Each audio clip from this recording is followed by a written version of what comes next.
Hello. Let's read this question. So this question says, which of the following statement is and are true about the interference pattern due to double slits? Okay.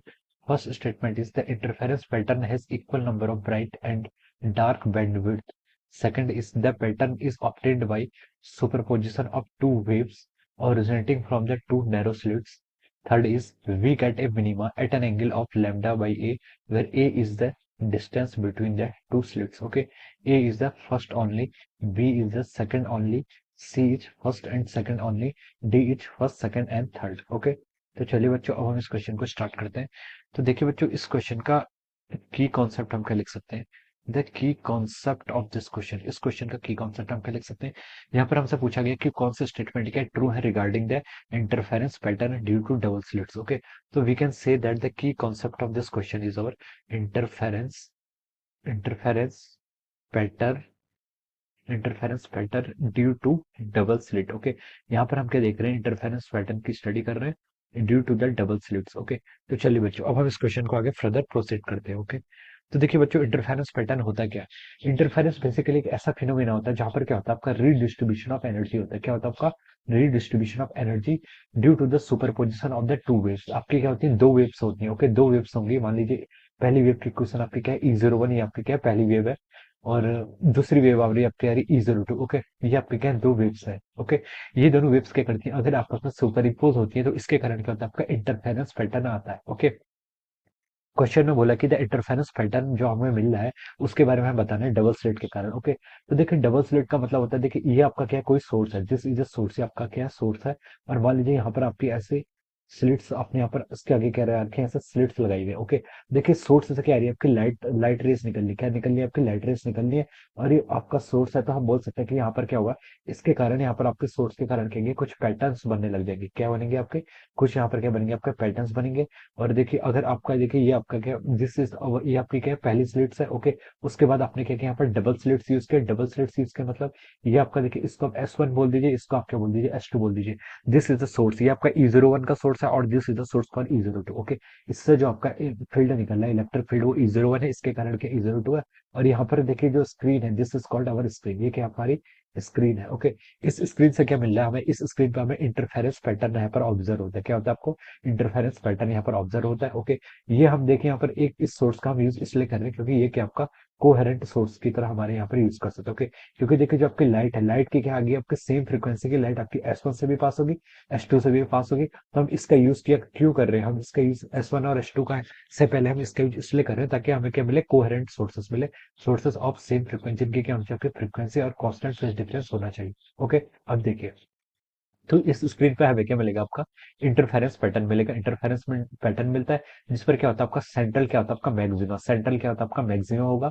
उसके बाद क्या होगा, central maxima होता है, उसके बाद एक minima होता है. ओके, यहाँ पर हम बोल सकते हैं कि there exist our central maxima, ये क्या होगा आपका सेंट्रल मैक्सिमा. उसके बाद जो आपका होता है वो क्या होता है, आपका मिनिमा. उसके बाद मिनिमा के बाद आपका आपका क्या हो जाएगा, फिर एक मैक्सिमा होगा, फिर आपका मिनिमा. ऐसे करते करते यहाँ पर अल्टरनेट हमें क्या मिलते हैं, मैक्सिमा और इस तरह क्या मिलेंगे, आपको मिनिमा मिलेंगे. ओके, ये आपका मिनिमा मिनिमा, फिर उसके बाद अल्टरनेट आपका मैक्सिमम मिनिमा, और ऐसे करके आपका ऑर्डर क्या बनता है, चलता रहता है. ओके, तो हमसे क्वेश्चन ने क्या पूछा, देखिए अब हम यहाँ पर स्टेटमेंट की तरफ मूव करते हैं जो हमें क्वेश्चंस में गिवन है. क्वेश्चन में देखिए हमें फर्स्ट स्टेटमेंट में क्या बोला है कि the interference pattern has equal number of bright and dark bandwidth. Okay, हमें क्या मिलता है, देखिए ब्राइट ब्राइट और डार्क बैंडविड्थ की जो नंबर होते हैं वो क्या होते हैं, इक्वल होते हैं. Okay, so this is the correct, ये आपका क्या करेक्ट स्टेटमेंट है. अगर हम यहाँ पर डबल स्लिट्स के कारण क्या कर रहे हैं, इंटरफेरेंस पैटर्न की स्टडी करते हैं, तो हमें नंबर ऑफ जो आपके ब्राइट फ्रिंजेस होती हैं और आपकी डार्क फ्रिंजेस होती हैं, उनके बीच की विड्थ होती है वो क्या होता है, आपकी कांस्टेंट रहती है. ओके, तो हम बोल सकते हैं we will get equal number. Okay, तो दिस स्टेटमेंट इज ट्रू.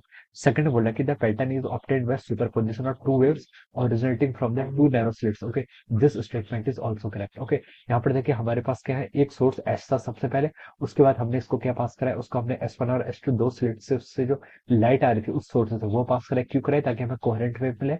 और जो S1 और S2 से क्या आ रही है, आपकी दो नैरो स्लिट्स है, यहाँ से आपको सुपरपोजिशन होती है यहाँ पर से आपके वेव्स का, और हमें क्या मिलता है यहाँ पर आपका इस तरीके से क्या मिलता है, आपको इंटरफेरेंस पैटर्न यहाँ पर हमें मिलता है. ओके, तो हम इस तरीके से यहाँ पर इसको स्टडी कर पाते हैं.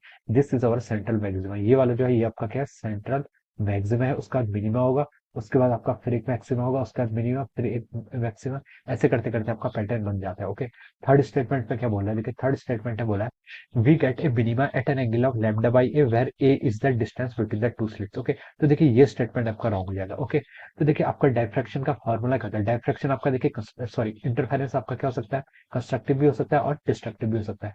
तो जो आपकी कंस्ट्रक्टिव इंटरफेरेंस की कंडीशन होती है, ये होती है आपकी जो स्लिट विड्थ होती है, जो क्या होती है आपकी स्लिट विड्थ। यार लीजिए, मान लीजिए यहाँ पर स्लिट विड्थ आपकी ए है, तो हम लिख सकते हैं कि जो आपकी ए साइन थीटा होता है, it must be the integral multiple of lambda. अगर इंटीग्रल मल्टीपल ऑफ लैम्डा का होता है, तो this is the condition for our constructive interference. ये किसकी कंडीशन, आपकी कंस्ट्रक्टिव इंटरफेरेंस की। ओके, और अगर आपका ए साइन थीटा यानी कि जो आपका यहाँ से पाथ डिफरेंस है, सॉरी जो आपका फेज डिफरेंस है, यहाँ से हम बोल सकते हैं अगर ये फेज डिफरेंस के हाथ से आपका n plus one by two lambda यानी कि n plus one by two lambda के मल्टीपल में आएगा, तो this is the condition for our, ये किसकी कंडीशन होती है, ये आपकी डिस्ट्रक्टिव इंटरफेरेंस की कंडीशन होती है। या फिर हम बोल सकते हैं यहाँ पर हमें मिनिमा मिलता है, और कंस्ट्रक्टिव इंटरफेरेंस के केस में हमें क्या मिलता है, आपको मैक्सिमम मिलता है। Okay, so these are the points. Okay, तो क्वेश्चन ने बोला कि we get a minima at an angle of lambda by a. Okay, तो लैम्डा बाई ए एंगल पे ये कंडीशन, तो देखिए साइन थीटा क्या हो जाएगा, लैम्डा बाई ए, यहाँ पर हमें मैक्सिमम मिलता है, ना कि मिनिमा। ओके, तो हम बोल सकते हैं इसलिए थर्ड स्टेटमेंट निकल जाएगा, आपका आंसर इनकरेक्ट हो जाएगा। ओके, तो देखिए इस क्वेश्चन के करेक्ट क्या हो जाएगा, फिर